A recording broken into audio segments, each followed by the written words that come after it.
Gagawa tayo ng palaman na itlog na maalat at with parata. Yan, luto na yung parata, no?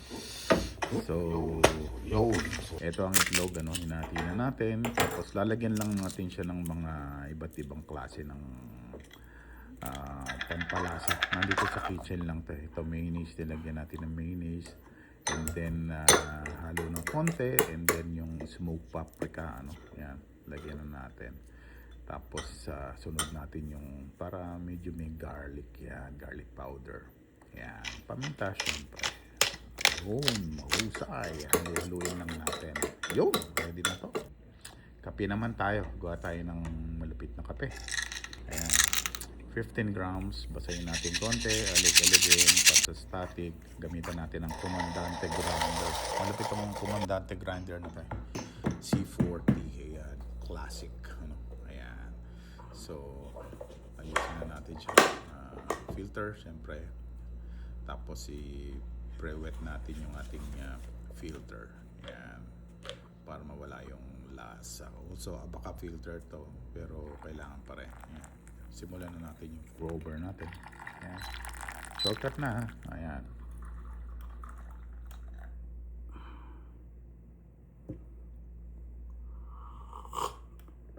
Oh God.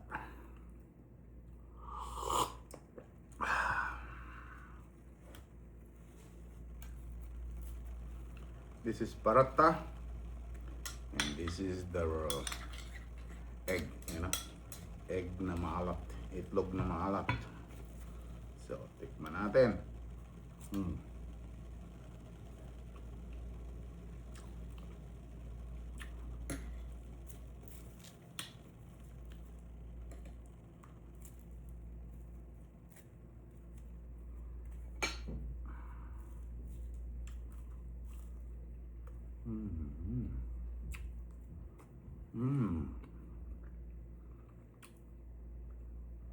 Hindi ko na siya nilagyan ng gatas na malapot kasi para may tamis, no?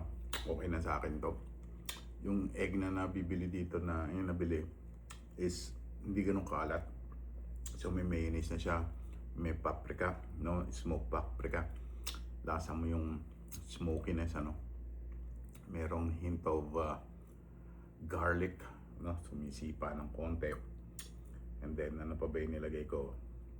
Pepper, ano? So yun. Panalo.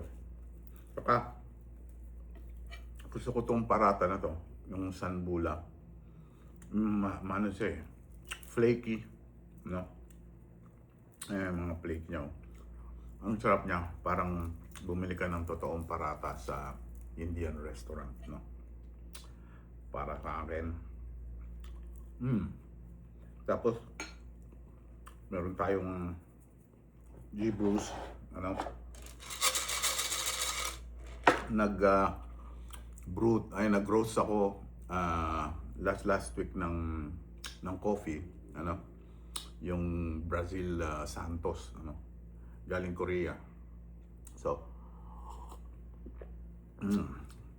nutty, sweet, ano? And walang acidity walang acidity akong malasang.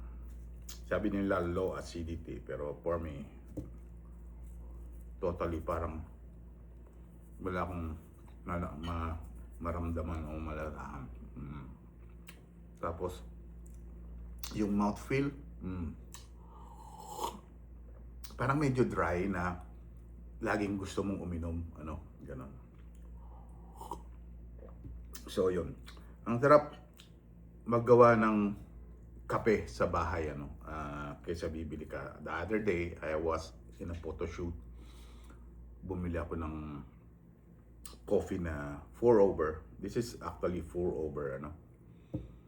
Yung pour over steady na machine, ano. I think there is 5 pour over steady machine. Kung ang halaga ng machine na yun halaga na ng kotse, ano, nasa around 80,000 real, 85,000 real.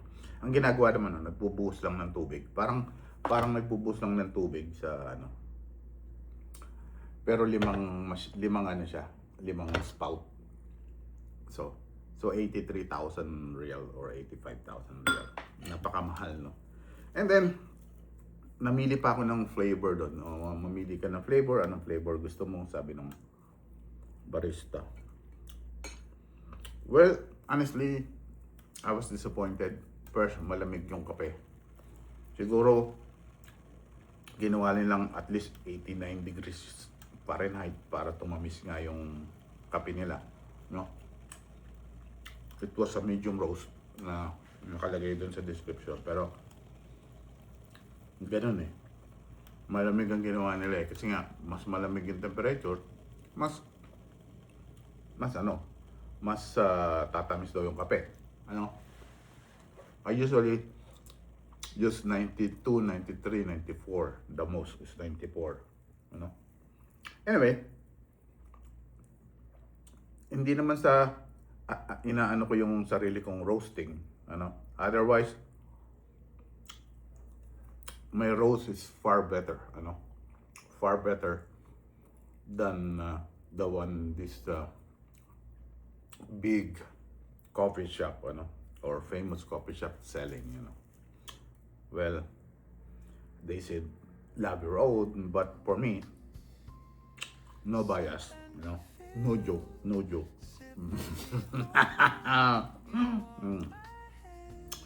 Sarap. Di ka? Gagawa pa tayo, isa pa.